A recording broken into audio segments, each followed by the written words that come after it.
നാരായൺജിയെക്കുറിച്ച് ചിന്തിക്കുമ്പോൾ ഒന്ന് രണ്ട് അനുഭവങ്ങളാണ് പറയാനുള്ളത്. അദ്ദേഹത്തിൻ്റെ ജീവിതത്തെ കുറിച്ച് ഒറ്റ വാക്കിൽ പറഞ്ഞാൽ ഒരു പാഴായ ജന്മവും അനേകം പുനർജന്മങ്ങളും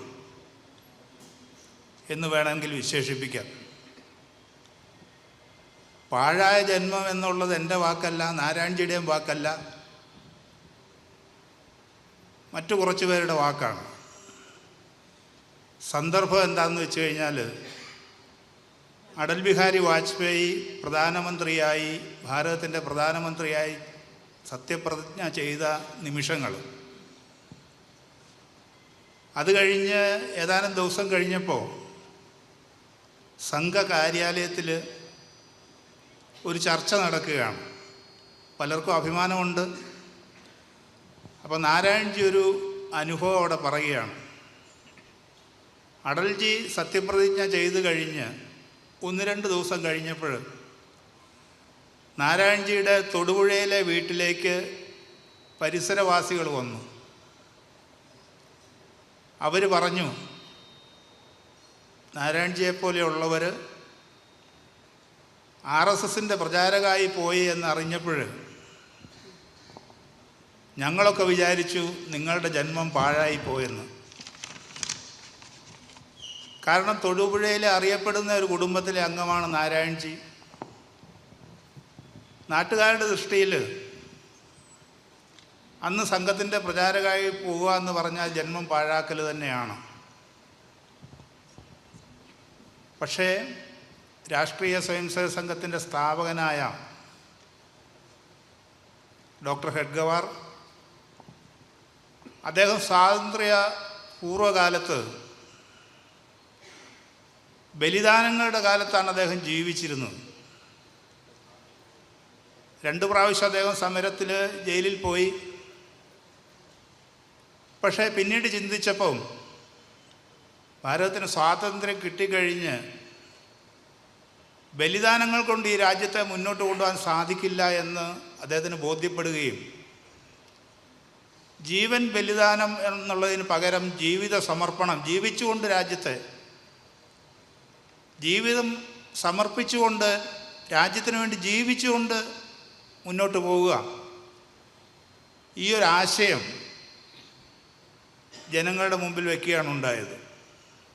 ഭാരതമാത നമ്മുടെ അമ്മ, അതിനു വേണ്ടി ജീവൻ നൽകാം എന്ന സ്ഥാനത്ത് ഭാരതമാത നമ്മുടെ അമ്മ, അതിനുവേണ്ടി ജീവിക്കാം എന്നായി. അങ്ങനെയുള്ള ജീവിത സമർപ്പണം ചെയ്യാൻ മുന്നോട്ട് വന്ന ആദ്യകാലത്തെ സംഘപ്രചാരകന്മാരിൽ ഒരാളാണ് ശ്രീ നാരായൺജി. മറ്റൊരു കാര്യം, അദ്ദേഹത്തിന് അനേകം പുനർജന്മങ്ങളുണ്ടായി എന്ന് ഞാൻ പറയാൻ കാരണം അത് അദ്ദേഹത്തിൻ്റെ ജന്മഭൂമിയിലെ ജീവിതമാണ്. നാരായൺജിയെ ഞാൻ നേരത്തെ കണ്ടിട്ടുണ്ട്. ശ്രീ കുമ്മനം രായേട്ടൻ പറഞ്ഞതുപോലെ ഞങ്ങളുടെ നാട്ടിൽ, പ്രത്യേകിച്ചും പൊൻകുന്നത്ത്, അദ്ദേഹം ജനസംഘത്തിൻ്റെ ഓർഗനൈസ് സെക്രട്ടറി ആയിരിക്കുന്ന കാലത്ത് അദ്ദേഹം പ്രസംഗിക്കാൻ വന്നിട്ടുണ്ട്. അവിടെ ഒരു ബലിദാനിയുണ്ട്, പൊൻകുന്നം ശ്രീധരൻ നായർ.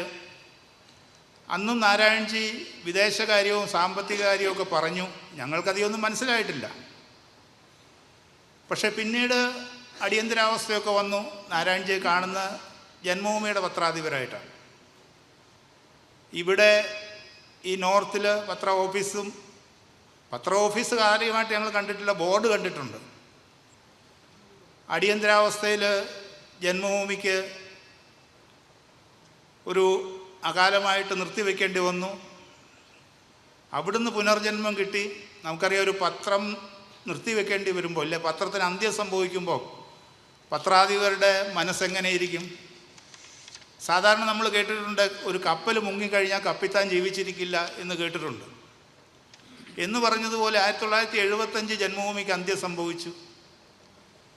അയോധ്യ പ്രിൻറ്റേഴ്സ് പ്രസ് കത്തി.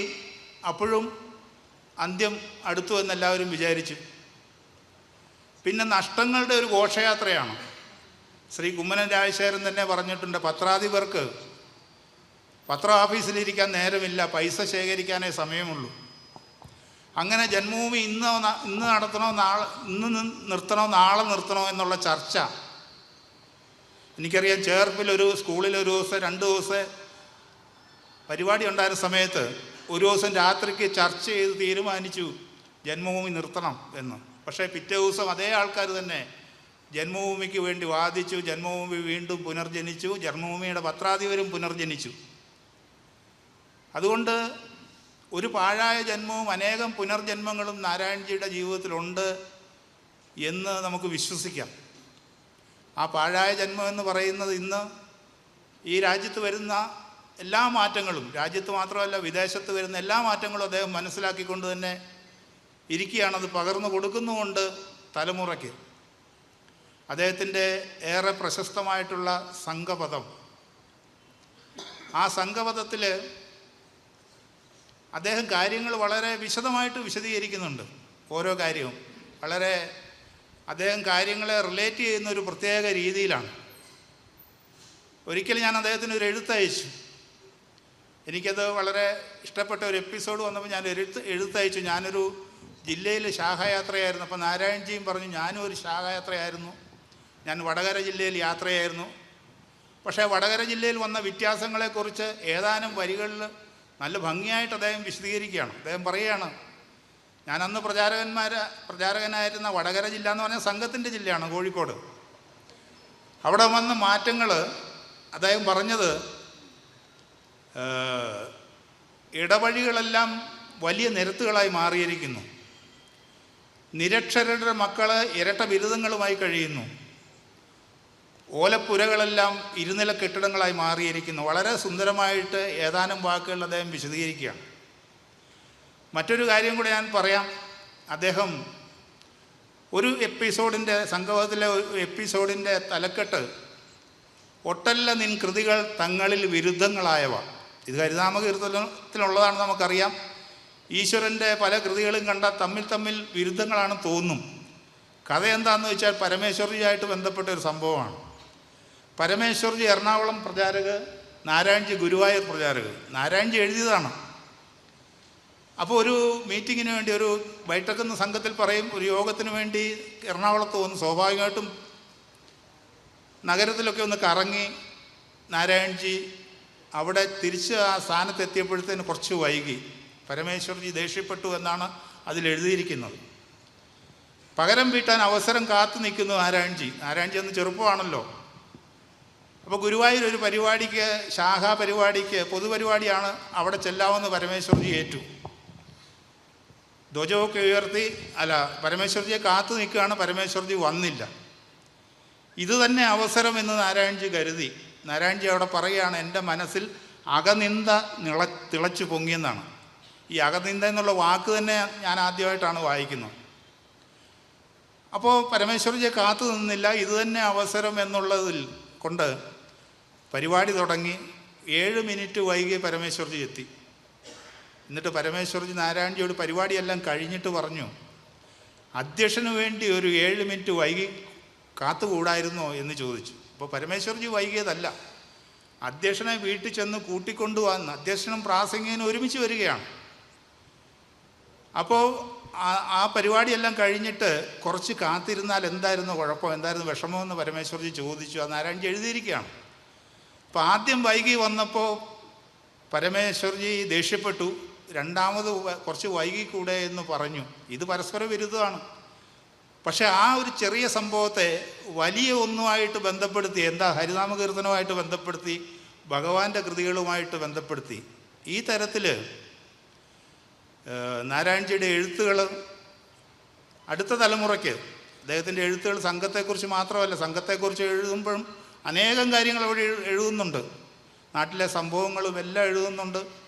അതിൽ ധാരാളം വാക്കുകൾ നമുക്ക് കിട്ടുന്നുണ്ട്, ശൈലികൾ കിട്ടുന്നുണ്ട്. ഒരറിവിൻ്റെ ഒരു ഗംഗാപ്രവാഹം എന്നാണ് പറയാം. ആ തരത്തിൽ നാരായൺജിയുടെ നേരത്തെ പറഞ്ഞ ആ കാലഘട്ടം ഒരു പാഴായ ജീവിതത്തെ സമർപ്പിത ജീവിതമാക്കി മാറ്റിക്കൊണ്ട് അതിലനേകം പുനർജന്മങ്ങൾ സ്വീകരിച്ചുകൊണ്ട് ഇന്ന് അഭിമാനത്തോടുകൂടി മറ്റുള്ളവർ അഭിമാനത്തോടു കൂടി വീക്ഷിക്കുന്ന ആ ഒരു വ്യക്തിത്വം, സംഘകുടുംബത്തിലെ വളരെ മുതിർന്ന ആ ഒരു വ്യക്തിത്വം, അദ്ദേഹത്തിന് എല്ലാ ആദരവുകളും അർപ്പിക്കുന്നതോടുകൂടെ അദ്ദേഹത്തിൻ്റെ കുടുംബത്തിനും എല്ലാ ആശംസകളും നേർന്നുകൊണ്ട് നിർത്തുന്നു. നമസ്കാരം.